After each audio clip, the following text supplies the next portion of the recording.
Jill and I have been waiting to host events at the White House for a long time, coming out of the pandemic. And it's fitting that we can do that now by unveiling the portraits of two dear friends and two great Americans who are still held very tightly in the hearts of the American people. Portraits that are going to hang on the walls of this sacred place, the People's House, forever. And a reminder of all here and now for those to come to power that hope and change matters. Barack and Michelle, it's my honor to invite you both to the stage for the unveiling of your official portraits. Come on.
Thank you so much. Thank you, everybody. Thank you.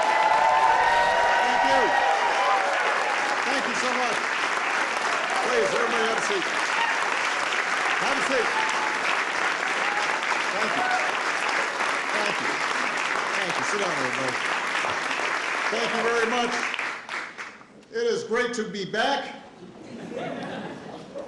President and Dr. Biden, Vice President Harris, and Second Gentleman Emhoff,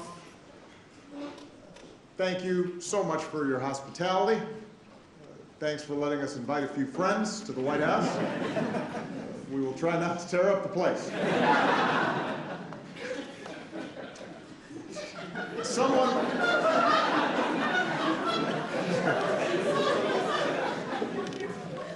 Someone once said that if you're looking for a friend in Washington, get a dog.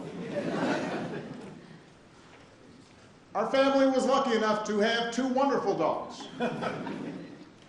But I was even luckier to have a chance to spend 8 years working day and night with a man who became a true partner and a true friend. Joe, it is now America's good fortune to have you as president. You guided us.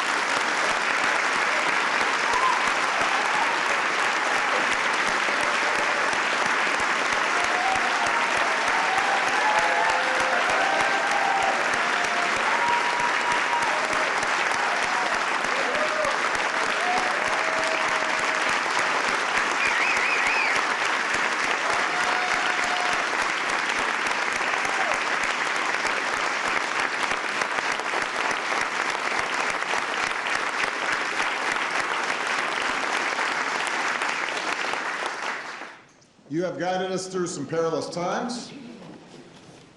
You've built on and gone beyond the work we all did together to expand health care, to fight climate change, to advance social justice, and to promote economic fairness. Thanks to your decency and thanks to your strength. Maybe most of all, thanks to your faith in our democracy and the American people. The country's better off than when you took office, and we should all be deeply grateful for that. So thank you so much.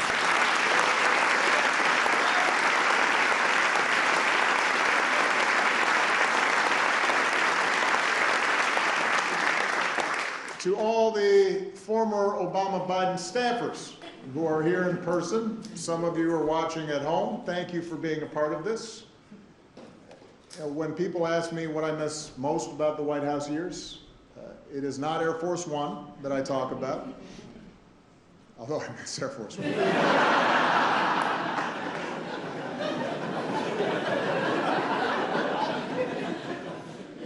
It's the chance that I had to stand shoulder to shoulder with all of you. to have a chance to witness so many talented, selfless, idealistic, good people working tirelessly every day to make the world better. And for 8 years, and even longer for some of you, I drew on your energy and your dedication and your goodness. You inspired me, and I never wanted to disappoint you. And I tried to reflect the same heart and character that you displayed every day. Even during the toughest times, it was all of you that kept me going. So it's good to be back, to have a chance to see all of you, and to once again say thank you. Now, as much as I miss our work together, what's been a special joy is to see what's happened since. Because so many of you are doing amazing things, whether it's in government, in the private sector, in academia, or nonprofits.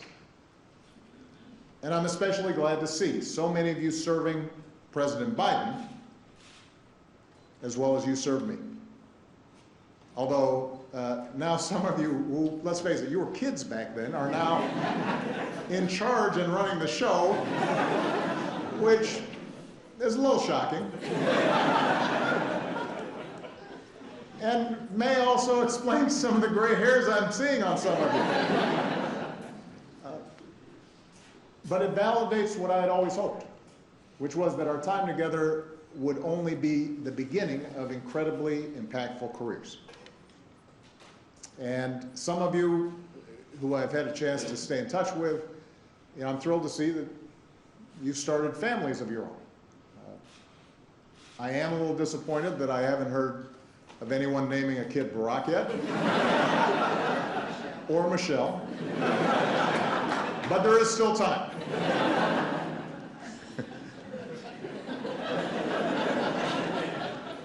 Finally, I want to say a special thanks to the White House staff. We had a chance to see them all beforehand.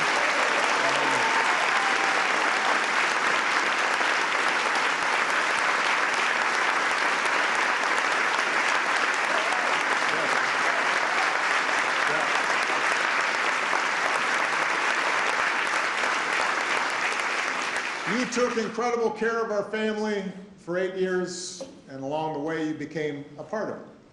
And we have not ever forgotten the kindness that you showed us. Now, when Michelle and I had our portraits unveiled at the National Portrait Gallery a few years back, I said that as far as I could tell, no one in my family tree had ever sat for a portrait before. I certainly had not. And now all of a sudden we've done it twice. But these portraits have a special significance because, as Joe mentioned, they will hang in the White House alongside portraits of other presidents and first ladies dating back to George and Martha. So it was important to find the right people to paint them. I want to thank Sharon Sprung for capturing everything I love about Michelle. Her grace, her intelligence, and the fact that she's fine.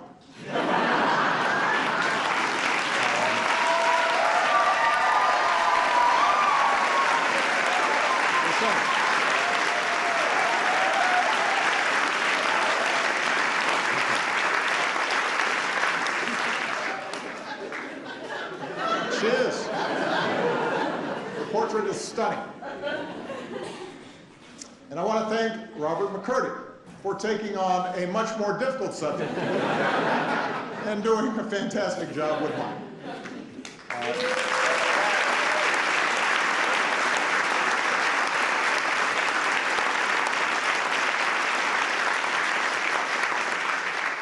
Robert is known for his paintings of public figures: Toni Morrison, the Dalai Lama, Nelson Mandela, Muhammad Ali. But what I love about Robert's work is that he paints people exactly the way they are, for better or worse. He captures every wrinkle on your face, every crease in your shirt, You'll note that he refused to hide any of my gray hairs, refused my request to make my ears smaller.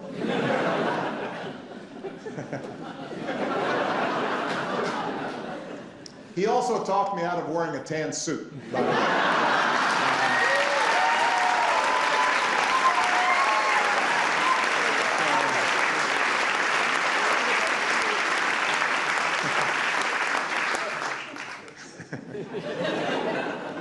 His work is so precise that at first glance it looks like a photograph. And Robert also paints his subjects looking straight ahead. So it feels like you're face to face, forming a connection. And that appealed to me, in part because presidents so often get airbrushed, even take on a mythical status, especially after you've gone, and people forget all the stuff they didn't like about you. But what you realize when you're sitting behind that desk, and what I want people to remember about Michelle and me, is that presidents and first ladies are human beings like everyone else. We have our gifts, we have our flaws. You've all experienced mine. We have good days and bad days. We feel the same joy and sadness, frustration and hope. And while it takes a certain amount of self-confidence to be president, there are nights where we lie awake, wondering if this or that decision was the right one. I've always described the presidency as a relay race. You take the baton from someone, you run your leg as hard and as well as you can, and then you hand it off to someone else, knowing that your work will be incomplete. The portraits hanging in the White House chronicle the runners in that race. Each of us tasked with trying to bring the country we love closer to its highest aspirations. And when future generations walk these halls and look up at these portraits, I hope they get a better, honest sense of who Michelle and I were. And I hope they leave with a deeper understanding that if we could make it here, maybe they can too. They can do remarkable things too. Now, it is my pleasure to introduce someone who needs no introduction. Michelle was the best thing about living in the White House, and let me tell you, the pastry chefs here deliver delicious pies on request. So that is saying something.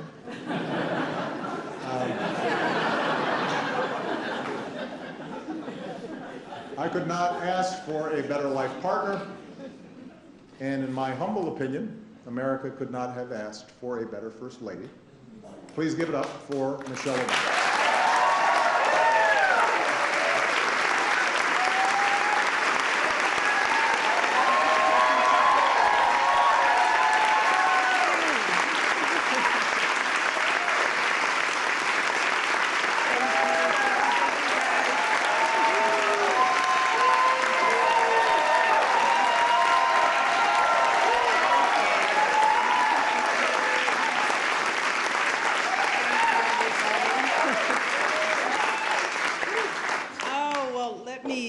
Thank my husband, first of all, for such spicy remarks.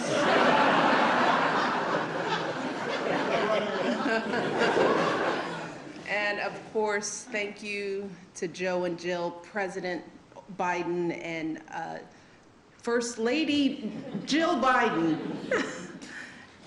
Thank you for inviting us back. This means so much to us. We were saying at lunch that the girls have lived in this house longer than they've lived anywhere. And so this, as odd of a home as this can be, as wonderful as it can be, it is a special place because we raised our girls here. And it means so much to come back to friends and to be able to spend time talking about our girls. And so I am grateful to both of you for the work that you're doing, the love that you're showing us, our staff, and the work that you're doing for this country. Thank you so much.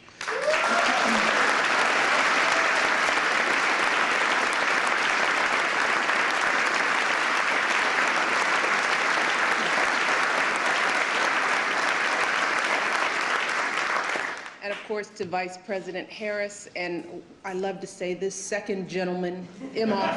Let's say it again, second gentleman. You're doing a great job.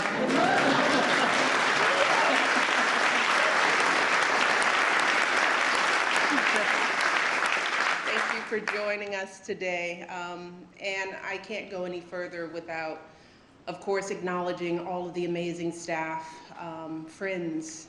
You're more than staff, you're friends, you're family to us, particularly the people who've been part of my team over the years.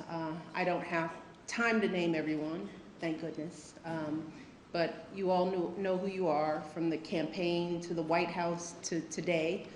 I would not be who I am without your passion and your faith and all the love that you poured into everything that we accomplished together. And it was amazing, historic. What did Sam Cass used to say? Unprecedented. You all mean the world to me, and I mean that from the bottom of my heart. So thank you. Proud of you, proud of the work that you've done, proud of what you're doing. I also want to take the time to recognize the resident staff. As Barack said, you guys made this a home. We snatched up a few of you all and took you with us. But for those of you who we couldn't bring, we miss you so much. We miss you so much. The best part about this house was you all. So it's so good to see you, and you all look good, so good. I'd also like to recognize Stuart McLaurin, of course, John Rogers. It's been amazing working with you all over the years. I have to recognize Bill Allman, who has been fabulous to work with over the years.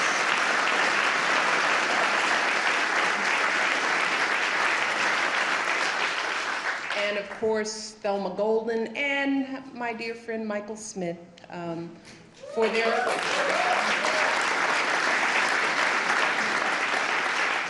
we are where we are because of their comprehensive and rigorous work to identify these incredible artists. And that brings me to our artist, of course, Robert McCurdy, who, you did a good job. You did a good job. But I got to spend a lot of time with Sharon Sprung.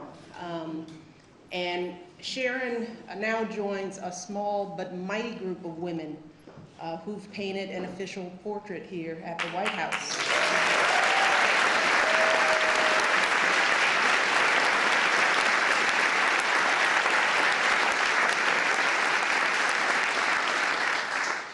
And I'm thrilled that this extraordinary work is going to be enshrined forever as part of our nation's history. But Sharon, it was wonderful to work with you.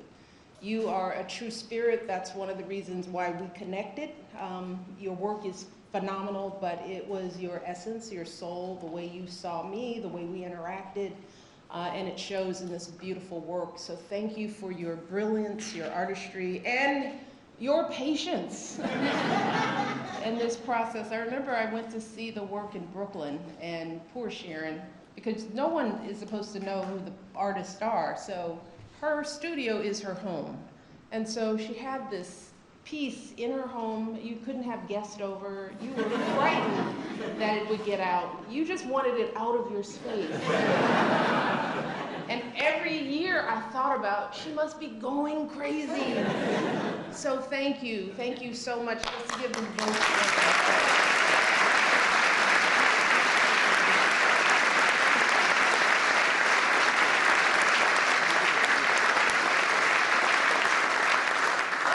Believe it or not, it is still a bit odd for me to stand in this historic space, see this big, beautiful painting staring back at me. Growing up on Euclid Avenue, Mommy, I never could have imagined that any of this would be part of my story. But even if it's all still a bit awkward for me, I do recognize why moments like these are important. Why all of this is absolutely necessary. Traditions like this matter, not just for those of us who hold these positions, but for everyone participating in and watching our democracy. You see, the people, they make their voices heard with their vote. We hold an inauguration to ensure a peaceful transition of power. Those of us lucky enough to serve, work, as Barack said, as hard as we can for as long as we can, as long as the people choose to keep us here. And once our time is up, we move on. And all that remains in this hallowed place are our good efforts and these portraits. Portraits that connect our history to the present day. Portraits that hang here as history continues to be made. So for me, this day is not just about what has happened, it's also about what could happen. Because a girl like me, she was never supposed to be up there next to Jacqueline Kennedy and Dolly Madison. She was never supposed to live in this house, and she definitely wasn't supposed to serve as First Lady. Love you, Michelle.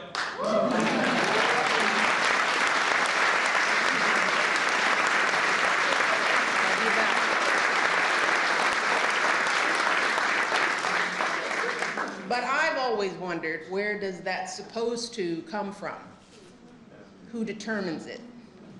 And too often in this country, people feel like they have to look a certain way or act a certain way to fit in, that they have to make a lot of money or come from a certain group or class or faith in order to matter. But what we're looking at today, a portrait of a biracial kid with an unusual name and the daughter of a water pump operator and a stay-at-home mom, what we are seeing is a reminder that there's a place for everyone in this country. Because as Barack said, the two of us can end up on the walls of the most famous address in the world. Then again, it is so important for every young kid who is doubting themselves to believe that they can too. That is what this country is about. It's not about blood or pedigree or wealth. It's a place where everyone should have a fair shot. Whether you're a kid taking 2 buses and a train just to get to school, or a single mother who's working 2 jobs to put some food on the table, or an immigrant just arriving, getting your first apartment, forging a future for yourself in a place you dreamed of. That's why for me, this day isn't about me or Barack. It's not even about these beautiful paintings. It's about telling that fuller story, a story that includes every single American in every single corner of the country, so that our kids and grandkids can see something more for themselves. And as much as some folks might want us to believe that that story has lost some of its shine, that division and discrimination and everything else might have dimmed its light, I still know, deep in my heart, that what we share, as my husband continues to say, is so much bigger than what we don't. Our democracy is so much stronger than our differences. And this little girl from the South Side is blessed beyond measure to have felt the truth of that fuller story throughout her entire life, never more so than today. So thank you to President Biden, to Sharon, and to all of you today for playing a part in this day and all the days that led to it.